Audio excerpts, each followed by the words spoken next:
Welcome to the place of rest, where our aim is to give you language that helps you displace the growing confusion, chaos, and dis-ease of our times. In today's episode, Virginia unpacks how the deepest roots of conflict and the greatest sources of strength lie in understanding the connections between family, nation, faith, history, and worldview. We hope you enjoy today's conversation. A few weeks ago, we talked about the body having a spirit, a soul, and a nation having that as well. And we talked about we're a nation at war, and there's a lot of confusion, chaos, and disease around this war.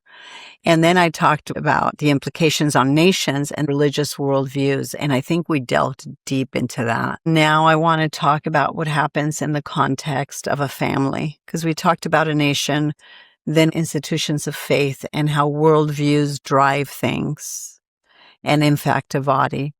And then today, I think it would be prudent to talk about what happens in a family and the impact that our family has. We always reference, not just for the sake of other people, but for ourselves, that there are three foundational institutions that we find well recorded and identified since ancient history, and that is the family, the institutions of faith, and the state, which is really interesting because as goes a family, so goes a nation. But as our founding fathers understood so clearly, a sense of morality and values, a sense of religion, faith, a code of ethics that exceeded people's best intentions was going to be instrumental to establish a republic and a primary sphere of government where the civil rights of people could be protected. Why? Because they found, and of course, the institution of the family being preserved and the primary agent of socializing the character and conscience of a generation. Why did they know this? Because they studied all of the ancient documents from the beginning of time. They studied philosophy. They were scholars of philosophy, theology, history, government, of course. And they understood the work of God in recorded history as it manifested in the lives of men and nations. For example, the beginning of a nation that we call Israel today began with Abraham, Isaac, and Jacob. They record very well and document very well, as do generations that come after them, that the intention for the establishment of that nation wasn't just for them, but was that salvation would come through what? Through that nation to people throughout the world and throughout time. So not only would a nation be established strictly and specifically by the will of God, but the purpose of the establishment of that nation from foolish, unreasonable things would be for the preservation of humanity on the other side of this thing we call time. And that's well documented in ancient documents that are very well substantiated. Why is that important? Because he, from the very beginning, goes on to say and lay a framework for what the governance of that family would look like. But the reason we document this is because those are the three divine institutions, the family, the church, and the state. And our founding fathers that established this republic knew that the anatomy of that framework and understanding that was going to be instrumental to see what has happened in history and throughout the history of men and civilizations and nations. And I think I touched on a little bit the current conflict we're having today, and what we're seeing in the Middle East is nothing short but ancient history, then the blueprint of that conflict being replayed literally through thousands and thousands and thousands of years. It's phenomenal. I encourage people to access Jonathan Cahn's work, but the last piece of work, the last piece that I read of his that I found captivating is The Return of the Dragon, or something like that, The Prophecy of the Dragon, or the Return of the Dragon. And I think you see these patterns repeated throughout history. And I like his work because he documents everything very well And obviously he's a scholar and an academic, but he also develops a blueprint to help us understand that we're not fighting a new war. It's just changed faces. So what began with, in the deserts of the Middle East that expanded into the whole Philistine conflict, which by the way is modern day Palestine. And even the Gaza Strip is mentioned in the Old Testament, and how that transitions to what happened fast forward with the Babylonian captivity, which is when the Jewish people were dispersed throughout the world, and the implications of what that meant. And the promise that the world would know he was God and they were his people, because in the final days he would gather them all, which is May 14th, 1948. It did happen. Almost 1700 years or some crazy time. I don't know how many years. It's a long time. Never before seen in the history of the world.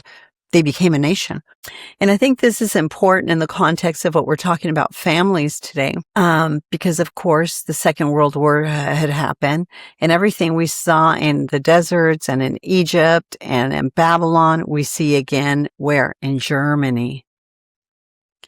And although the Third Reich was disassembled and that evil was confronted at that time in history, what most people don't know is the residue and what emerged from that, and their disdain for the Jews, was their alignment with ancient Palestine, believe it or not, community, modern day Palestine, but ancient day, the Philistines. So believe it or not, the government of the Third Reich joined with another enemy, and that is really the resurrected narrative of the hate for the Jewish people, which was the Palestinian nation that would be established again. And that same gentleman, and his name escapes me right now, I'd like to give it to people so they can do their own homework, because this is important. It's going to come back to family. And I'm putting it in the context, so many people are at war right now of our guys, and people need to understand what's happening and why your family, and getting the story straight. Let's get the story straight. What happens in your family, you got to get the story straight. When we talk about the institution of the family, which I think is, and the consequence of ideas and wrestling through difficult, conflicting narratives, it becomes very important, is because having a sense of identity about who you are and what you are, and wrestling through tough narratives that always evolve from that, right? That grow from that. Why it's essential. It's because it really determines the course of history, the course of the history of the individual's lives, of our children, of our families. But the collective consequence, I think, of the ideas, of the stories that we exchange, and them being rooted in truth, I think it becomes really important, and it has huge consequences. And being that we are at war, and what we individually know and understand about the conflicts, not only become imperative because we see the condition of, and the worldview and the ideas and the understanding of ourselves and our roles in families, and what that family understands about its place in history has enormous consequences in what? Institutions of faith and in our government. And I guess this is a great example of this. We've got to be willing to take the time to displace the ignorance we have about many conflicting narratives, whether it's about our family members or stories that I think we've heard that we're curious about, but nobody wants to talk about. They become really important, because if these things are neglected, you're leaving the sovereignty and the identity of your family, and you're throwing it up to chance. So I'll say this. Let's just take something that's in front of us right now. I think of my own family. I think of growing up in a time of great political confusion, chaos, and disease. And I remember thinking my uncles and my grandfather was he was wiser, he was older, and he was sitting back quietly contemplating. And he was the Secretary of Education in my country. So I think what's really fascinating is how in a given family, different perspectives can rise about different things. And those different perspectives caused most of my uncles to advance the cause of the progressive movement of the age, 1960, 1962, 63, 64. My father was not in agreement. My father saw a deficit in narratives, and he studied history and ancient history, and he looked back and he said, hey, something's up. And they're appealing to the wants, the needs, and the desires, our urgent needs and desires, but they're doing that to divide us. And so my father did not stand in alignment with them. And I remember watching my uncles and my fathers get in fistfights. They were all professors and academic. I mean, these weren't just mild conversations. These were passionate arguments. Why? Because they all felt passionate about different things. But I noticed that there was something different about my dad. He felt compelled. And that's where the distinction about the passions that drive us and the ideas that compel us really began to take root in me. Now, I didn't understand it at the time, but my dad had a hard pause button, and that is when things became violent. My uncles did not. So I observed that there was something even about the worldview that they were beginning to embrace that advanced a different composure and a different method of showing up for the conversation than what my dad embraced. But I also saw the wisdom of my father that it wasn't productive to engage in physical altercations like this. Anyway, we obviously came to America, and he did it through applying for a grant to do research here for the school that he was teaching at the time in Montevideo, in Uruguay. But what I found really interesting is, you know, my dad was no lightweight, but he was also wise. And he had a way of processing information that's probably more consistent with how I tend to show up for conversations.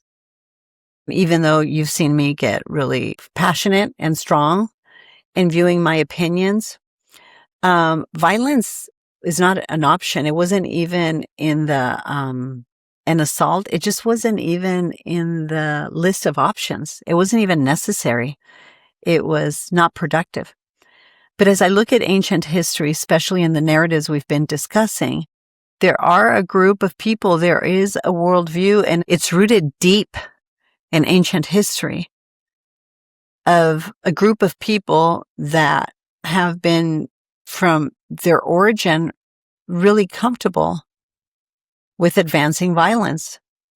And in another group that is in advancing national sovereignty and freedom.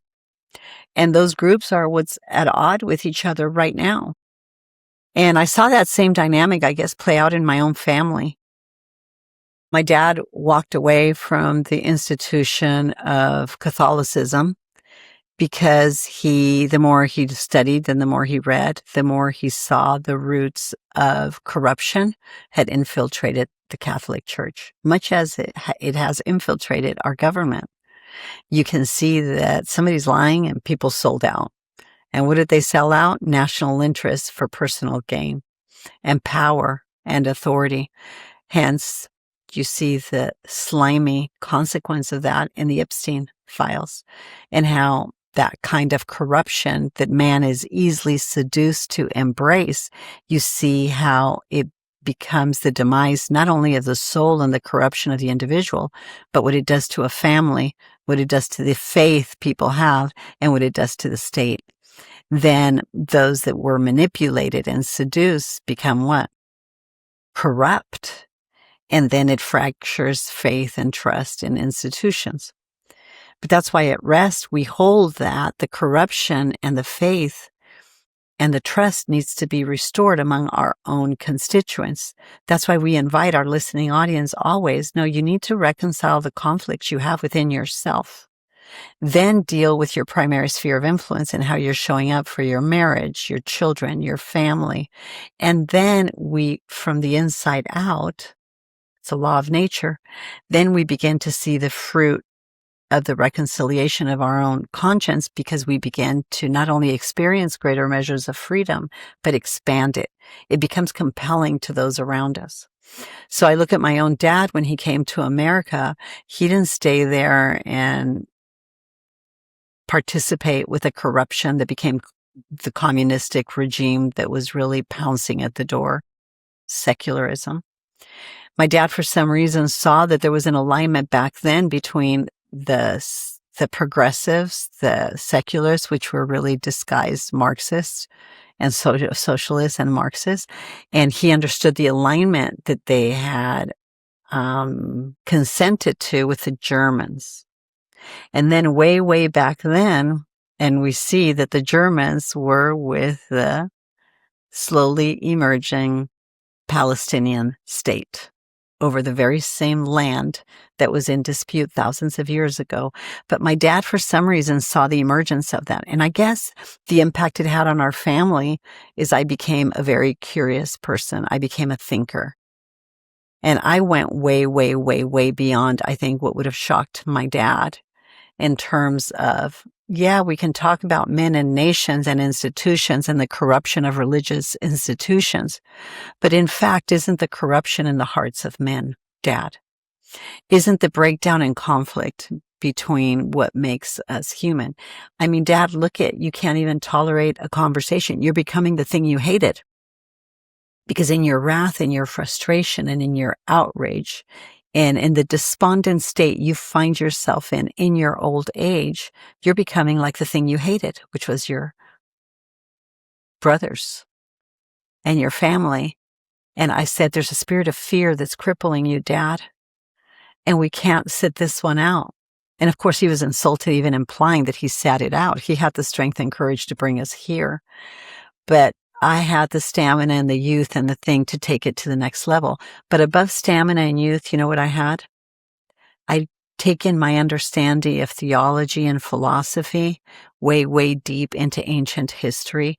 And I realized that the triune constitution of the spirit, the soul, and the body of the Godhead, as recorded in ancient history, meaning God, the Holy Spirit, and Jesus, was a very anatomy in my own constitution. And so I began to take the concept and the curiosity into a really solid understanding and a solid persuasion that God lived and He is, and that He rules and overrules in the affairs of men and nations. And that the story of life and the story of creation and the narratives and the drama of men and nations is a beautiful love story of how God chose to redeem it all through the establishment of a nation. So as I began to dig deeper into these complex web of narratives, I just began to realize that, wow, this place is not my home. And there's no real place here any of us can call home, because we're really passing. And throughout the beginning of recorded history, man has manipulated narratives because of the corruption in his own heart to have dominion over each other, when in fact, the real black hole is within our own soul. And we don't have to worry about controlling each other, because God gave us a capacity to self-govern. And that somehow eludes us and escapes us. But what I fell in love about America and the Federalist Papers, you can see why the Federalist Papers became very compelling to me. Because I was making all these deep observations, but I didn't have language, I didn't have context, I didn't have history. And my dad poured his heart and soul into doing the right things, pursuing righteousness and the right things, and bringing us to America. But it was my leg of the race. I got the baton, and I had to decide what I was going to do with what I was given. And I had to become curious instead of judgmental about my own dad, curious about the other parts that he didn't have enough life and time and history to put into context, because he could not reconcile the question of evil. So he had no capacity to embrace God. And as our founding fathers knew, if you don't have a capacity to embrace God, then you'll never understand America. Because this form of civil government was meant for moral and righteous people who came here in pursuit of religious freedom. Did they do it all right? No, of course not. We go back to the depravity in the heart of man and the black hole that dwells in the heart of man. So anyway, that was a long, complicated, convoluted explanation of something that's a lot more clear in my heart, but I'm going to have to wrestle with continuing to flesh it out. Now you know why I'm so complicated. It's hard to take the drama and the narrative of our own stories that are all very, very different and bring them to bear in a family when we don't understand half of what we're carrying and much of what we've experienced, and to make sense of it in the context of the age. I think it's a conflict wanting to always tell everybody else how to live, but not having the strength, the courage, or the moral conviction to you become, it's the age old, you become what you're imposing on them. You live it, you do it. Because if you see something so clearly, why are you taking a speck out of their eye and you have a log in your own? And I think we all do it to each other, but I don't think we understand what we do, how we do it, and why we do it. And I think those are the narratives that we unpack with rest. But the consequence in a family can be devastating if the mom and the dad don't take the lead and saying, would you forgive me? I had no idea when I was sending you to school what I was sending you to. I had no idea really what they were teaching you or not teaching you. I was too busy pursuing a career, or I don't know, thinking you're finally in school, I can have my life back. I don't know. I neglected what I was sending you to, where I was sending you to, what I was sending you there for. I wasn't sending you there to be indoctrinated. I was sending you there to become educated. I didn't know that I needed to sign a permission slip for you to get your ears pierced, but you could go get an abortion without my consent. I know I was not aware of the strategic encroachment of the state in our civil liberties and in my rights as a parent. And now fast forward 30, 40 years, and they can engage my child in conversations about the confusion, chaos, and disease going on inside of them.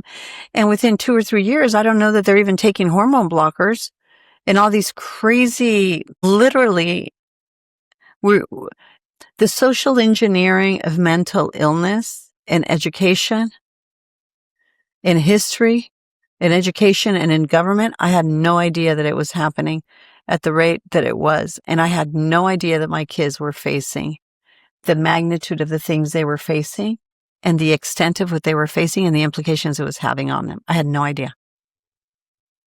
And if most people in my age group aren't honest with themselves about this encroachment and with humility go to their children before they medicate them and put them on figure out all that's wrong with their kids, think about what was wrong with us.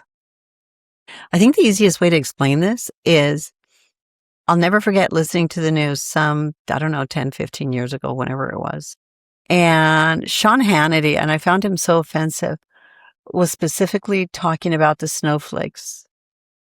And I didn't like the disparaging way in which they were speaking about a generation. I found it insulting and degrading. And I thought, you're mutilating the character, the conscience, and the soul of an entire generation because you're not taking personal responsibility and you're not calling people in our age group to take personal responsibility of what's happened to the family.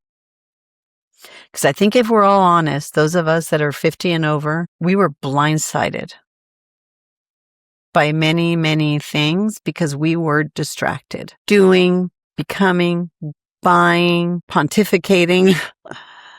I don't care what you want to call it. We were distracted. And while we were distracted, wolves in sheep's clothing ravaged our children. And that's the truth. So what do? Stop labeling them. Stop talking about everything that's wrong with them. Even the ADHD diagnosis that crippled a generation and honestly ushered in a generation of addiction and made pharmaceutical companies incredibly wealthy. We didn't stop to think what was happening in our private lives, what was happening to our food supply, what's happening in standardized education. How can we expect our kids to just learn how to regurgitate and become lab rats? We're the sick ones. The system is sick, not the kids. We're making our children sick. But how many people do you hear take personal responsibility over the misdiagnoses and even the diagnosis of ADHD? But to talk about the functional root cause of all those things, because now the gig's up. And now we're seeing the corruption that was ushered into a generation just by prescribing Adderall, speed to our children. How the hell did we allow that to happen? So I guess there comes this moment of reckoning. I think it's a moment of reckoning, and it's a beautiful time in history to set our children free from a lot of the shame and the guilt that cripples them. For all the stupid things we did. We were in a stupor. We were dumbfounded. We were ignorant. And we didn't know we were ignorant, dumb, and stupid. But now, if we double down on the implications of those things on our families, that's disregarding history. That's not being willing to look at how we've governed ourselves and our families and how we got into this mess. So that means we're going to keep creating the same problems? For what? To protect our own pride? No. And at R.E.S.T, we say this madness has to stop. And I think that's the invitation, to stop the madness. We invite you to rest, reconcile these conflicting narratives, take inventory of history, government, and education. In my case, the study of history, government, and education became very, very complicated. I had a very complicated family history. We left nations. Then my mom, we traveled from Europe to South America, and then from South America here to America. And so we left immigrants, right? As we all are, on this pilgrimage through time. But then after we immigrated to America in pursuit of what? Freedom and happy and just a life to build a home and educate and be free from what? The enslavement of propaganda. Yes, propaganda will enslave you. And I saw firsthand what it did to a family. That's why we can't become consumers of propaganda. We better ask a lot of hard questions, and you better be willing. How about this? We invite you to be willing to go back and look at history, government, and education in other nations throughout history. We're involved in a war. Go find the root cause of that war and how it began. And it's a matter of fact, I'd like to do that in the next segment of what the implications were that in the life of 1, 2, 3 men that are systematically and identifiably behind the confusion and chaos of the age. So we go through the implications of what it looks like in a family. And now I think for our next episode, I'd like to talk about the implications of that in the life of a man. And for the next 2 weeks, how we can take personal responsibility for the information that we're digesting, the things we're consuming, and how we're processing them. We can't shrug our shoulders and act like we're beacons of truth when in fact we're in a stupor. We're dumbfounded by what's happening, and we're really fundamentally ignorant. So there's hope. Therein lies our hope when we say no more. The price is always high. These aren't easy transactions, but they're worthwhile because the alternative is death. I think we're living in a beautiful time where the nonsense can end, and it can end with us. And I'll tell you how. There is a lot of propaganda, but there's a lot of truth. And it's not difficult to tell the difference between truth and propaganda. It can be very confusing, it can be very chaotic, and it can cause us a great deal of dis-ease. But I don't think it's difficult to tell a lie from the truth. You have to go to the history of the thing. You've got to be willing to read the history of a thing. If you are not willing to open up a Bible and start with Genesis and understand the birth of a nation, the creation of man that is consistent with science, and R.E.S.T beats that drum to death. If you don't understand the creation of man and the scientific data that we use, that we leverage, that we discuss, that we talk about to make a case for a creator in the context of the confusion, chaos, and dis-ease of the life of Abraham, Isaac, and Jacob, the creation of a nation that decided they no longer wanted to be governed by God, but they wanted to choose a man as king, Saul, House of David. Go watch it on Amazon if you don't want to read it, because the framework of it is there. And the narrative of that story, and from the king that was established in that nation, right? From that kingdom, God said, this is another mess, and I'm not going to destroy man again. So I'm going to choose a king, a man after my own heart. And flawed as he was, he chose King David. And then he said, from this line will come the final king. And there you have a pattern of 3 again. And king, what? Jesus. And he said, I am the chief cornerstone of my government. There will never be an end. And if you don't have the academic, I think, integrity and the moral fortitude to read the scriptures and read the Quran as well, and to read history and to read philosophy and to read theology and just to become curious. And if you don't know how to read, that's okay. There's a quiet, still voice that's been informing you for a lifetime. Do you have the moral courage and strength and fortitude and the conviction? The real war is within myself. And all this stuff Virginia's inviting me to pursue knowledge of, those are all just footnotes to this battle that's raging within me. And I think that's the conversation that we ultimately need to have as people, because the real battle that rages within all of us is that of our deepest convictions and of our greatest fears. And that's a dragon we have to slay. We don't even have to do it alone. Because the narrative of the ancient documents, of obviously the biblical ones, are to advance life, the creation and the advancement of life. But from that nation, and I mentioned it earlier, I think in the last episode, but from that nation came 2 sons, because the blood is in the life of the man. That's why it's 2 sons. And one would advance dominion and one would advance freedom and liberty. And that's the conflict we're seeing, but that's the story that's as old as time.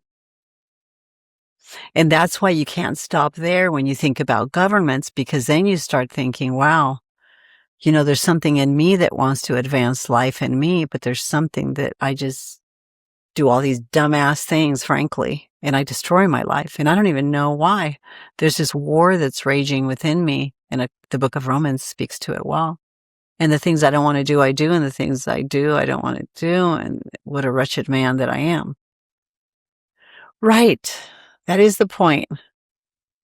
That in our raw, unedited selves, we are wretched.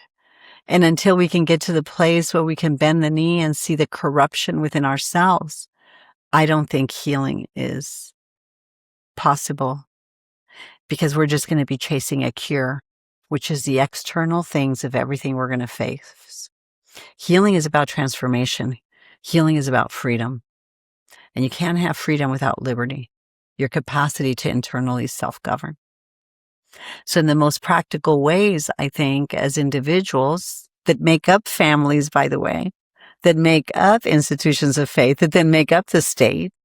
See, you got to come back to the seed of an idea. The seed is the constitution of a man. Yes, you do have a spirit. Yes, you do have a soul. And yes, you do have a body. And yes, you do have agency. But at the end of the day, you're not an infant forever. You're not a child forever. But the decisions of who you're going to be and what you're going to do and how you're going to live, they come early on developmentally in our lives. And I guess we never stop inviting people of all ages and walks of life to do what? Step into rest. We know exactly how to help you reconcile that conflict you have within yourself. And you can be free. And the reason I invite everyone to read history, understand history and government of nations, and I invite them to go into this ancient text, is because you can't understand what's happening in the Middle East right now if you don't have a working understanding of the Bible. Which, by the way, last week I talked about, that was the one and only required textbook in these United States of America, the 13 states. It was the one required textbook was the Bible, because it would be impossible to sustain the republic unless people knew how to self-govern. Harvard, the first Christian college, right here. It was a school of theology, if I understand correctly. So the more secular we become, the more we're going to suffer, because we're going to be manipulated like ignorant, dumb, stupid people, which is what we're facing. We're in a stupor because there are so many dumb things being said and spewed, because there's so much ignorance. So if we can accept that and become curious, we have the capacity to turn this thing around in one generation. And that's the hope I see in America. You have a form of government, corrupt as it has become, that by the genius of the scholars that understood the character and conscience of men, they understood the human condition, they understood ancient history, they understood how God worked in the lives of men and nations. They made arguments in the Federalist Papers in defense of a constitution that would give you liberty if you could keep it, that would give you freedom if you could keep it. And the way to keep and secure freedom is by you exercising your individual liberty consistent with your conscience to self-govern. That's the anatomy of freedom. We can get this thing turned around. We're just trying to displace ignorance. And what I love about cancer and autoimmune diseases and illnesses and all this stuff, what I love about it, it's a great starting point. Rest is a well from which we drink. It's not a place that we live in. It is a rhythm.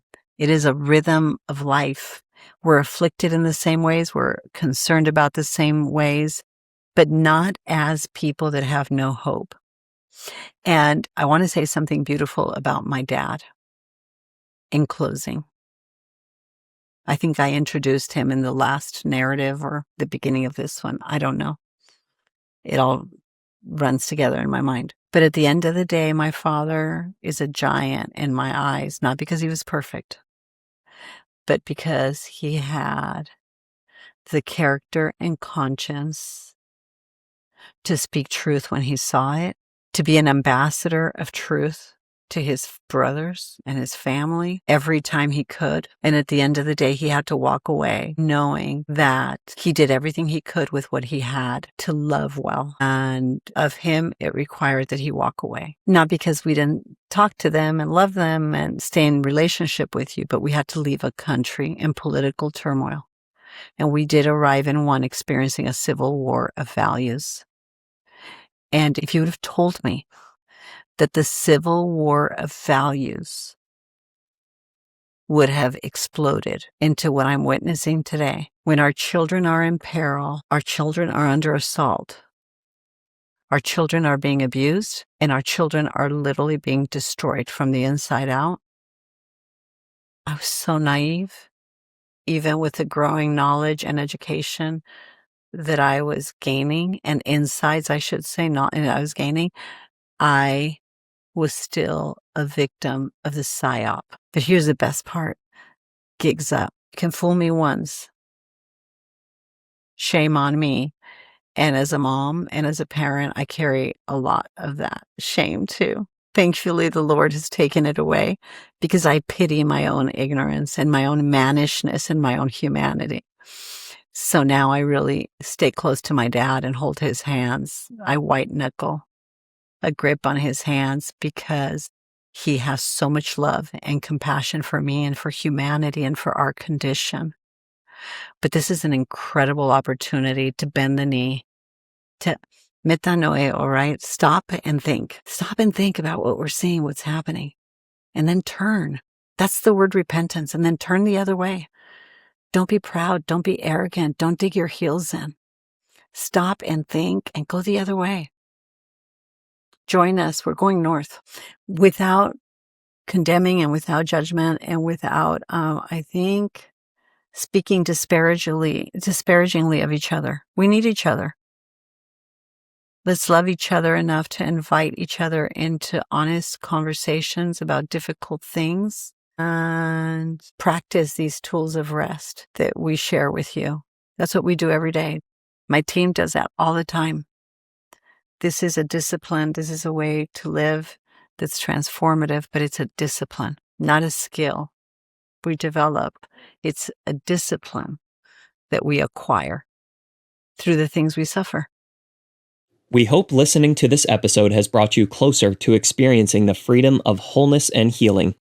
If you have questions or comments about today's episode, or for updates about rest, please visit our Instagram or Facebook at The Place of Rest. If you would like more information about Virginia, or to support and join the cause of rest, please go to theplaceofrest.com/donate or call 949-289-5935. Thank you for listening to Rest with Virginia Dixon. We'll see you next week.